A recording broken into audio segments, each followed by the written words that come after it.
Salut la compagnie, ça y est, c'est fait. Le Paris Saint-Germain est champion d'Europe et avec la manière, et je ne parle pas que du match contre l'Inter de Milan parce que globalement, quand on voit le parcours du Paris Saint-Germain, notamment à partir des matchs à élimination, il n'y a aucun doute possible, pardon, le Paris Saint-Germain est légitime sur toutes les victoires. Il n'y a pas un truc où on peut se dire, ouais, mais c'est ce joueur-là caché dans la colle à un moment donné qui a offert le match, comme avec Orojo, rappelez-vous, il y a un an de ça, face au Paris Saint-Germain contre le Barça, ou des décisions arbitrales qui sont un peu litigieuses et qui fait que normalement, il y aurait eu ça, ouais, il n'y aurait pas dû avoir, peut-être que Paris aurait dû être éliminé. Non, non, non.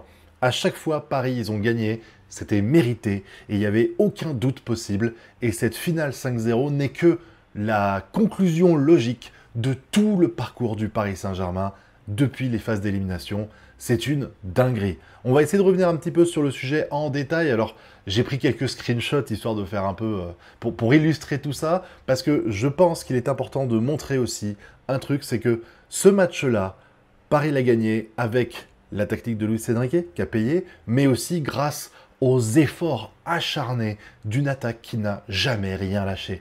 Paris a gagné, et si Paris a gagné, c'est aussi grâce à tous les compartiments de jeu, même si je trouve que notre défense est très friable.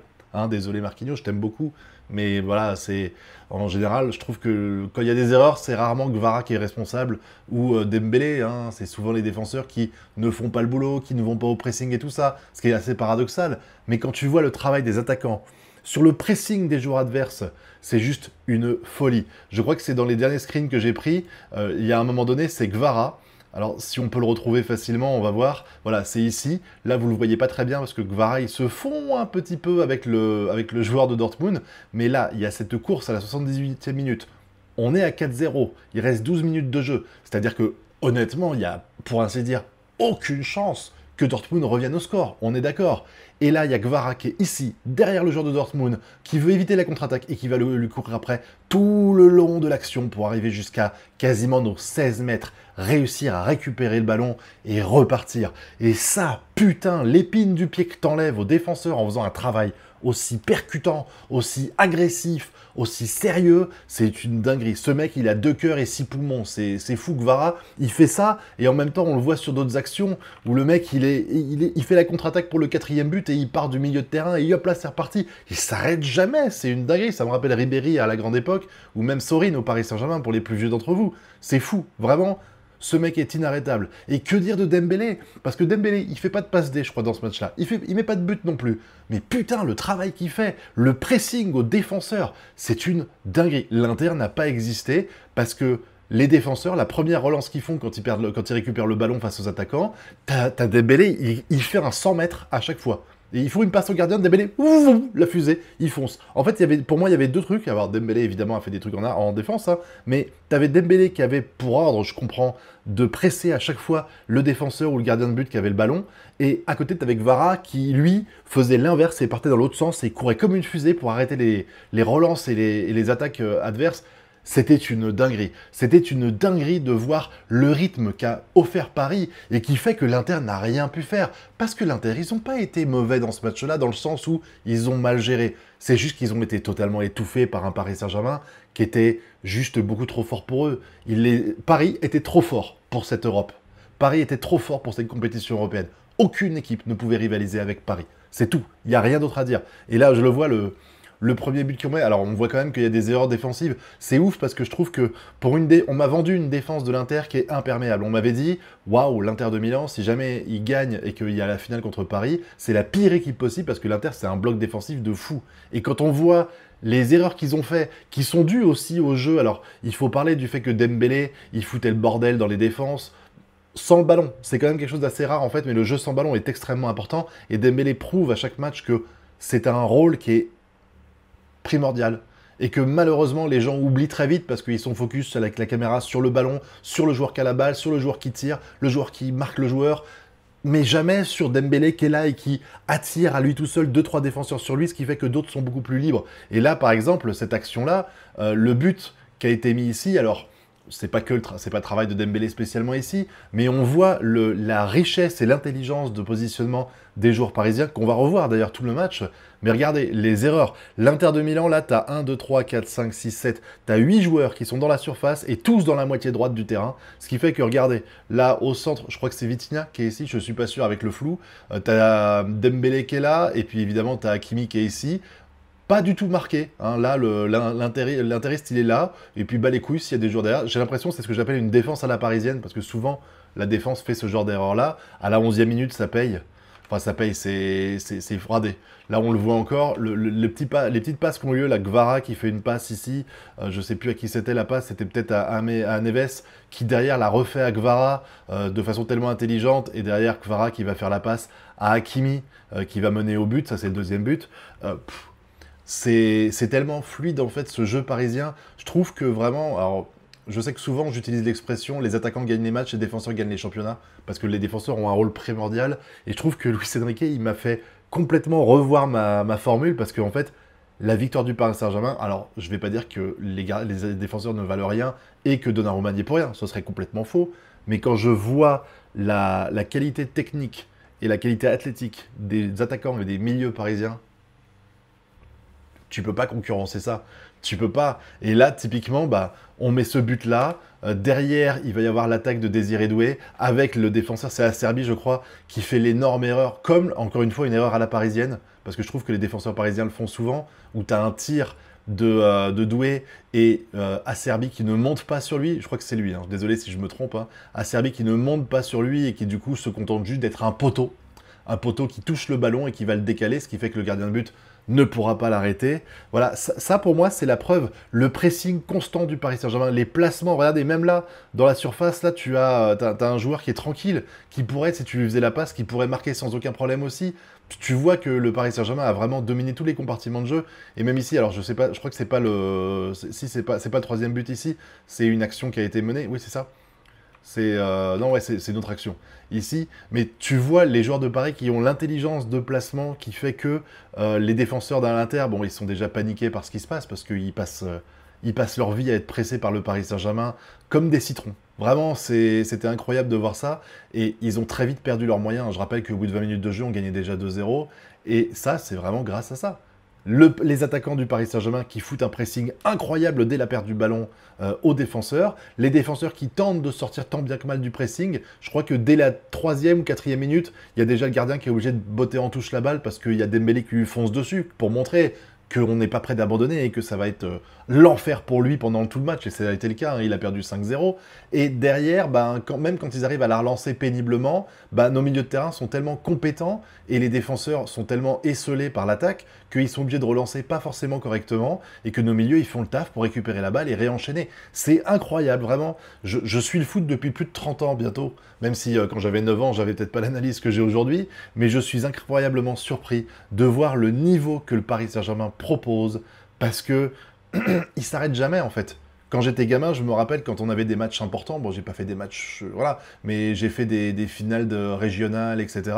Et l'entraîneur nous disait, s'il y a un match où tu dois dégueuler sur le terrain parce que tu te défonces physiquement, c'est ce match-là. Et là, c'est ce que j'ai vu une équipe de Paris qui se défonçait, où les mecs étaient prêts à jouer leur triple, leur poumon sur le terrain. C'est-à-dire que là, on dit souvent, il y a une équipe, les équipes qui gagnent, c'est celles qui en veulent, c'est celles qui mouillent le maillot. Vous avez entendu ça 1 milliard de fois. Putain, là, ils l'ont pas mouillé, le maillot, ils l'ont essoré. Il était trempé, parce que putain, mais qu'est-ce qu'ils ont couru, qu'est-ce qu'ils ont fait d'efforts.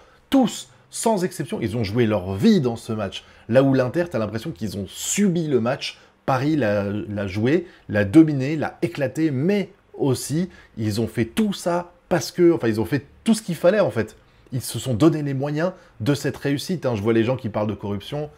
Surtout quand c'est des Marseillais, c'est quand même drôle de voir le contre son camp phénoménal que certains font par déni ou par dépit aussi, les deux. Hein, voilà. À jamais les premiers à avoir 2 Coupes d'Europe, hein, les gars, en France. Hein. Désolé de vous le dire, hein, Paris, c'est la C1 et la C2. Donc c'est au-dessus maintenant de l'OM, hein, sans vouloir jouer les médisants, hein, c'est juste pour rappeler un peu ce qui se passe. Hein. Là, ça a été l'erreur d'Hakimi, je crois. Encore une fois, vous voyez, les problèmes, je trouve, c'est la vision des défenseurs adverses et l'intelligence des attaquants du Paris Saint-Germain avec un Gvara qui est complètement excentré et à qui, si Hakimi avait fait une passe, ça aurait entraîné quasiment à coup sur un but, quoi. Et là, on est sur l'action du troisième but, du quatrième but, pardon, de Guevara. Et ce quatrième but, encore une fois, Guevara, après tous les efforts défensifs qu'il a fait, je crois que c'est ceux d'après que je montre, voilà, le Guevara qui fait ça, là, ça c'est 78e minute, et 6 minutes avant, il met le quatrième but. Et en partant du milieu de terrain, une contre-attaque, on enchaîne, les défenseurs sont tellement à la rue, ça fait 72 minutes qu'ils courent après le ballon, ils en peuvent plus. Et Guevara, il court, mais il court et il est dans l'euphorie. C'est ouf, et ça prouve encore une fois l'abnégation du Paris Saint-Germain et leur volonté vraiment de gagner. On gagne 3-0 à 72 minutes, le match il est pour ainsi dire plié. Et ça s'arrête pas. Guevara, il cavale parce qu'il veut mettre un quatrième but. Il veut vraiment montrer que le Paris Saint-Germain, il est là et que c'est mérité. Et donc, il met ce but en contre-attaque pour que 6 minutes après, tu le vois faire une course des 16 mètres adverses jusqu'à nos 16 mètres à nous afin d'arrêter un ballon. C'est ouf. Et pour moi, ce qui montre encore plus cette conclusion incroyable, c'est ce but qu'on va mettre à la 85 ou 86e de Mayoulou. Mayoulou, le petit jeune parisien. Je crois qu'on détient le record. Doué, il a été passeur décisif et buteur à 2 reprises. Passeur une fois, buteur 2 fois. Je ne sais plus quel âge il a, Doué. 19 ans, 20 ans, hein, un truc comme ça, pas très vieux. Voilà, ça montre un peu je crois que c'est le plus jeune joueur à mettre un doublé en finale de Champions League. Et Mayoulou, je crois que c'est le plus jeune joueur à mettre un but en finale de Champions League. Et Mayoulou met ce but. Et ce but, c'est comme si c'était un symbole. On gagne 4-0, le match il est plié, mais Paris, ils en veulent encore. Ils en veulent encore, ils ont les dents longues. Et là, ils vont mettre ce but qui est marqué par 3 joueurs. 3 joueurs, il va y avoir un échange de passes entre 3 remplaçants. Hein, et je trouve que c'est un beau symbole par rapport à, je rappelle, on a perdu contre le Bayern il y a 5 ans en finale de Champions League, et je trouvais que ce qui nous a fait perdre, c'est notre banc. Parce que le banc du Bayern était largement supérieur au nôtre, et que quand il y a eu les changements, bah c'est Coman qui rentre et qui nous met un but qui fait qu'on perd 1-0, mais là, on a 3 joueurs, 3 remplaçants, qui ont moins de 22 ans tous, ou moins de 23 ans tous, là, et qui vont être responsables du but. T'as Barcola qui va faire une passe à Zaïre Emery, je crois. Zaïre Emery qui la repasse à Mayoulou. Et Mayoulou qui met le but à la fin. Regardez la tête qu'il a. Il vit sa meilleure vie, le mec. Quel âge il a? 17 ans, 18 ans, 19 ans? Enfin voilà, il est tout jeune. Il rentre en finale de Champions League alors qu'on gagne 4-0 et il met un but comme ça. Mais putain, c'est une dinguerie. 3 remplaçants, 3 très jeunes joueurs, 3 joueurs de l'avenir du Paris Saint-Germain qui sont responsables à eux 3 du but qui est marqué. Bon, après, Doué, c'est pareil, il est si jeune. C'est juste ouf de voir cette qualité qu'on a et qui va durer pendant des années et des années. Et derrière, on voit... Oh, pardon, je me trompais d'image. Derrière, on voit les larmes de Marquinhos qui, un peu comme quand on avait perdu, je crois que c'était à la remontada, que c'était arrivé, ou en finale contre le Bayern, je ne sais plus exactement, où il est allongé au sol en larmes parce qu'on vient d'être éliminé. Et là, il est en larmes aussi, mais pour les bonnes raisons, parce que putain, après 12 ans, je crois que ça fait 12 ans qu'il est au club, ça y est, c'est fait, on l'a fait, avec Beraldo et Joao Neves qui viennent pas le réconforter, parce qu'il n'est pas triste, mais qui viennent avec lui pour pleurer ensemble cette victoire en C1, c'était juste incroyable. Avec les mots, moi je vous dis, j'ai versé une petite larme, c'est à la fin quand Marquinhos il arrive, et qu'il dit « on l'a fait, ça y est, c'est fait, on ramène la coupe à la maison, c'est pour vous qu'on l'a fait ». Et il est en pleurs. Et quand tu as suivi le Paris Saint-Germain pendant toutes les campagnes de QSI, où tu as vu Paris échouer en finale, en demi-finale, en quart de finale, la remontada et tout ça, et tu te dis que ce jour-là, il a tout vécu. Il a vécu ses désillusions. Je rappelle que dans une interview, il a dit qu'il a failli arrêter sa carrière après la remontada. Vous imaginez quand même l'état psychologique dans lequel il devait être pour dire « je vais tout arrêter ». Je veux dire, il avait quel âge? 24 ans? 25 ans? 23? Je sais plus. Et il avait dit « je veux arrêter ma carrière, j'en peux plus, là ça m'a traumatisé ce match-là ». Et on a vu pendant les années qu'on suivit qu'il a été traumatisé par ce match-là, et aussi par ce qui s'est passé après au Real Madrid. Mais on n'a rien lâché. On n'a rien lâché et on se retrouve avec un Paris Saint-Germain qui gagne la Champions League de façon totalement méritée et qui a pas juste gagné la finale, il a écrasé les adversaires. Et c'est fou parce que tu te dis, cette équipe qui est ultra jeune peut encore avoir un potentiel de fou pour aller beaucoup plus loin encore. Si Luis Enrique reste là et que le message continue de passer et que les joueurs mouillent autant le maillot que ce qu'ils ont fait dans ce match-là, qui peut résister au Paris Saint-Germain aujourd'hui? Qui peut résister au Paris Saint-Germain aujourd'hui? Regardez tout ce qui a été dit sur même des équipes anglaises, italiennes, espagnoles, des joueurs de ces pays-là qui ne supportent pas spécialement le PSG. Ils louent tous le talent incroyable du Paris Saint-Germain qui a fait une épopée parfaite.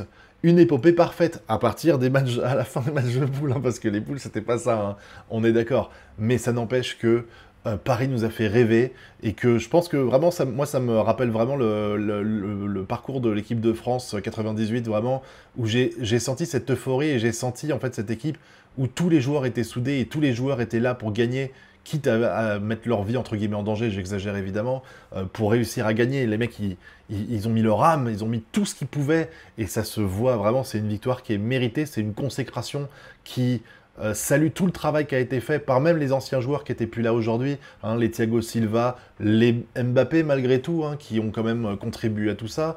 Ben voilà, la récompense elle est ici.